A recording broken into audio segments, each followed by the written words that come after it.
Assalamualaikum. Anak-anak, kali ini kita akan belajar tematik. Tema 1 subtema 1 yang berjudul organ gerak hewan. Kita masuk pada pembelajaran yang pertama. Ciri-ciri makhluk hidup. Anak-anak, untuk bisa membedakan sesuatu itu termasuk makhluk hidup ataukah benda mati, kita harus melihat ciri-cirinya. Ciri-ciri makhluk hidup yang pertama adalah bernafas. Kalau sesuatu itu bernafas, maka dia termasuk makhluk hidup. Manusia, hewan, tumbuhan itu bernafas, sehingga termasuk makhluk hidup. Sedangkan meja, almari, batu itu tidak bernafas, sehingga tergolong benda mati. Ciri makhluk hidup yang berikutnya adalah bergerak. Manusia dan hewan jelas bisa bergerak. Bu, kalau tumbuhan apakah bisa bergerak? Ya, tumbuhan juga termasuk makhluk hidup sehingga dia juga bergerak, tapi geraknya terbatas. Contohnya, gerakan akar untuk mencari air, gerakan daun ketika mencari sinar matahari, dan lain-lain. Ciri-ciri makhluk hidup berikutnya adalah membutuhkan makan. Kalau tidak makan, tentu saja makhluk hidup akan mati.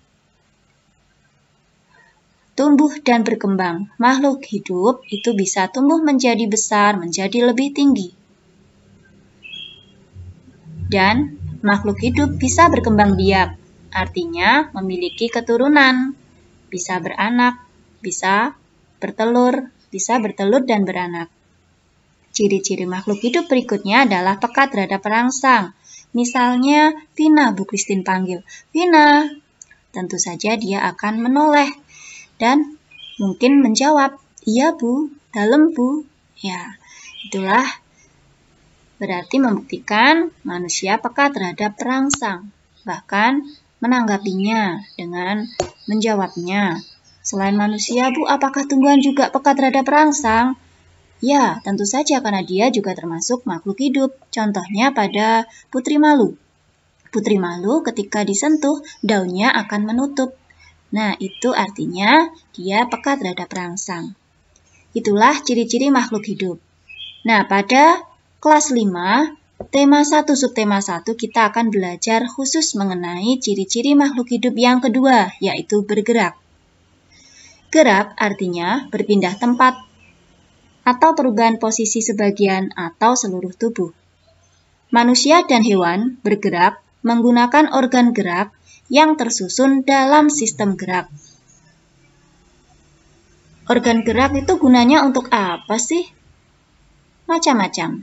Bisa untuk berjalan, bisa untuk berlari, melompat, meloncat, memegang, untuk menggali, untuk memanjat, untuk berenang, dan masih banyak yang lainnya. Alat gerak pada manusia dan hewan itu ada 2. Yang pertama adalah otot sebagai alat gerak aktif. Kenapa disebut alat gerak aktif? Karena dia memiliki senyawa kimia yang membuatnya bisa bergerak. Yang kedua adalah tulang. Tulang disebut sebagai alat gerak pasif. Kenapa disebut alat gerak pasif? Karena ia tidak dapat bergerak dengan sendirinya. Ia hanya bisa bergerak jika digerakkan oleh otot yang melekat pada tulang tersebut. Sekarang kita belajar tentang ide pokok. Ide pokok adalah gagasan yang menjadi dasar sebuah paragraf. Ide pokok disajikan dalam bentuk kalimat utama. Dalam sebuah paragraf hanya ada satu ide pokok. Dalam sebuah paragraf itu ada satu kalimat utama itu yang berisi ide pokok tadi.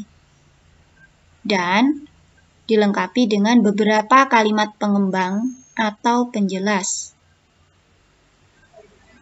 Jenis paragraf berdasarkan letak kalimat utamanya ada 3. Yang pertama paragraf deduktif. D itu depan ya. Jadi paragraf deduktif adalah paragraf yang kalimat utamanya berada di depan atau di awal paragraf. Yang kedua paragraf induktif. I akhir. Jadi kalimat utamanya itu berada di akhir paragraf. Nah, untuk memudahkan menghafal ya, tadi paragraf deduktif, D depan berarti di awal. Induktif, I akhir, kan ada huruf I-nya juga ya. I jadi akhir untuk mempermudah menghafalkannya. Yang ketiga, paragraf campuran. Ini kalimat utamanya berada di awal dan di akhir paragraf. Jadi di awal sudah ada kalimat utamanya yang memuat ide pokok, lalu di akhir paragraf itu ditegaskan kembali. Cara menentukan ide pokok, yang pertama kita harus membaca dan memahami seluruh isi paragraf. Yang kedua, cermatilah kalimat pertama sampai akhir. Catat info-info yang penting dan tentukanlah kalimat utamanya. Karena ide pokok itu berada pada kalimat utama. Jadi kalian harus menentukan kalimat utama, baru bisa mencari ide pokoknya. Contohnya, ini ada ada dua buah paragraf. Ya, tulang disebut alat gerak pasif karena tulang tidak dapat bergerak dengan sendirinya. Tanpa adanya alat gerak aktif yang mempengaruhi tulang, maka tulang-tulang pada manusia dan hewan akan diam dan tidak dapat membentuk alat pergerakan yang sesungguhnya. Walaupun merupakan alat gerak pasif, akan tetapi tulang mempunyai peranan yang besar dalam sistem gerak manusia dan hewan. Otot disebut alat gerak aktif karena otot memiliki suatu senyawa kimia yang membuatnya dapat bergerak. Pada saat otot yang menempel pada tulang bergerak, otot tersebut akan membuat tulang bergerak.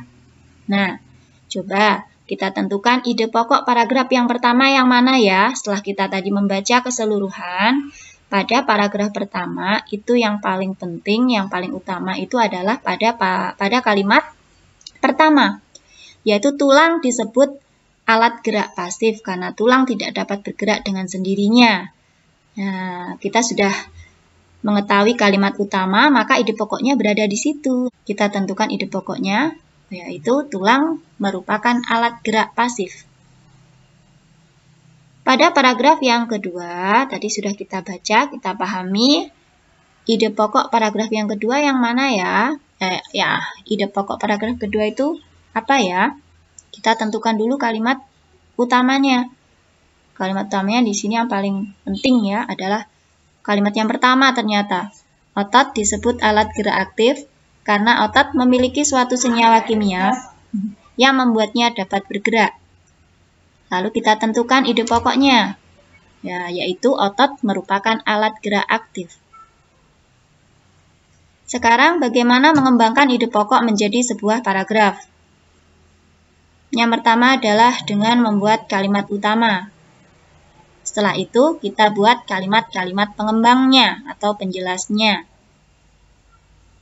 Contohnya, misalnya diketahui ide pokoknya organ gerak banyak sekali fungsinya. Kita akan membuat paragraf dari ide pokok tersebut. Coba kita tentukan dulu kalimat utamanya. Misalnya, organ gerak memiliki banyak fungsi. Baru kita tambahkan kalimat pengembangnya. Misalnya, dengan organ gerak kita dapat melakukan kegiatan sehari-hari. Misalnya, berjalan, berlari, memanjat, memegang, menoleh, dan lain-lain. Nah, inilah cara mengembangkan ide pokok menjadi paragraf. Kalau sudah, baru kita gabungkan kalimat utama dengan kalimat pengembang untuk membentuk suatu paragraf. Demikian anak-anak, semoga bermanfaat. Assalamualaikum warahmatullahi wabarakatuh.